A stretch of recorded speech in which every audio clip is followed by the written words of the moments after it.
Hey, what's up, and welcome back to Interpreting the Scares, where today we are going to be taking a look at the 2015 horror found footage flick, The Gallows. Why? Well, a lot of people don't know this. I certainly didn't, but The Gallows has a sequel. I certainly didn't know it was received so well that the geniuses over at Hollywood deemed a sequel was necessary, but it is what it is.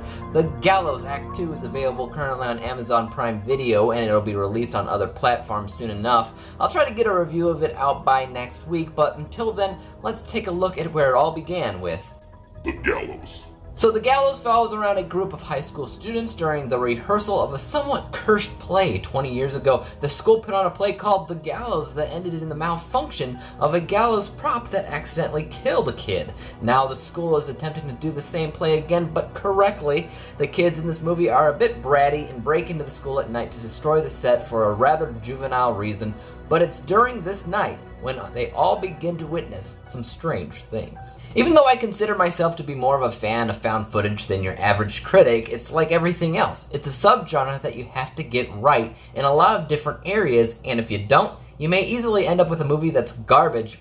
Let's be honest, The Gallows is garbage, and there's a few reasons for that. If I remember correctly, the trailer to this movie really interested me. There was something about how the trailer was set up and was put together that was more effective than how the movie itself was put together. It may be because the trailer showcased the best moments, or maybe it was for a different reason. I'm not entirely sure. All I know is that in 2015, when I first saw this, I was unimpressed. And in 2019, I'm even less impressed. But before I start bashing it on its head, let's take a look at where the film does do some things right.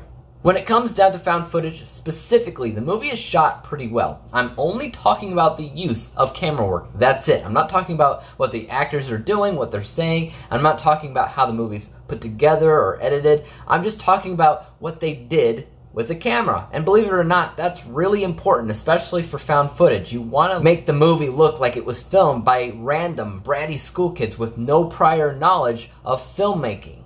And you do get that sensation. Now, when it comes down to the editing, there were things that I liked and disliked. I liked that there was no opening credits or title cards or overall musical score, but later on in the movie, the editing got really choppy and stupid, and they utilized really dumb, cliche camera glitches, and then you saw the low battery warning show up, which would not show up on actual footage. That only shows up on the LCD screen on the camera itself. To show up in a movie does not make any sense.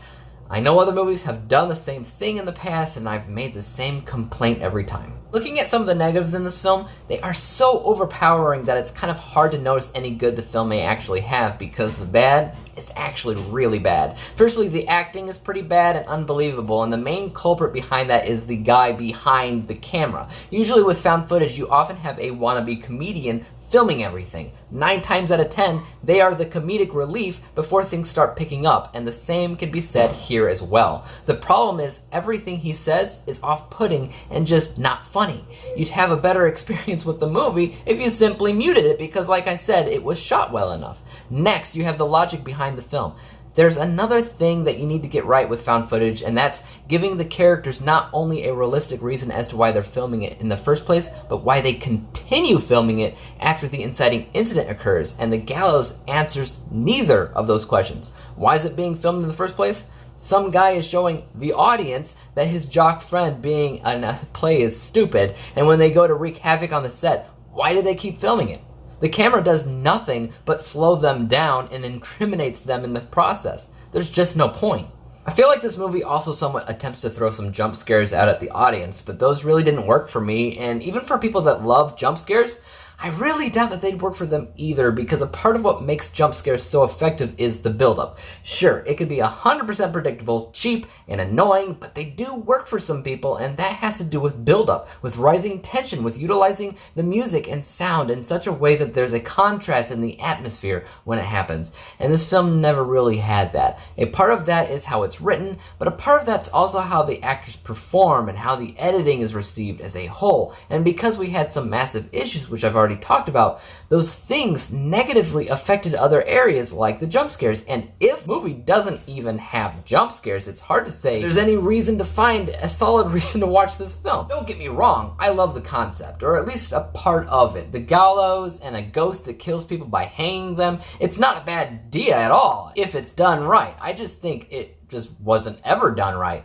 That's why a small part of me is actually kind of interested to see the second film next week, because the concept is strong enough. They just need to get it done right. So I will be crossing my fingers and hoping for the best. I rated this movie 40%, 40 out of 100 possible stars, granting it the letter grade of F. Guys, did you like The Gallows? Did you find it scary? Let me know in the comments down below. And as for YouTube, you know what to do. Hit the subscribe button if you like what you saw and would like to see some more. Hit the thumbs up button, as that always helps out my channel. And don't forget about the little bell icon, as that helps inform you when I come out with my next review. But until then,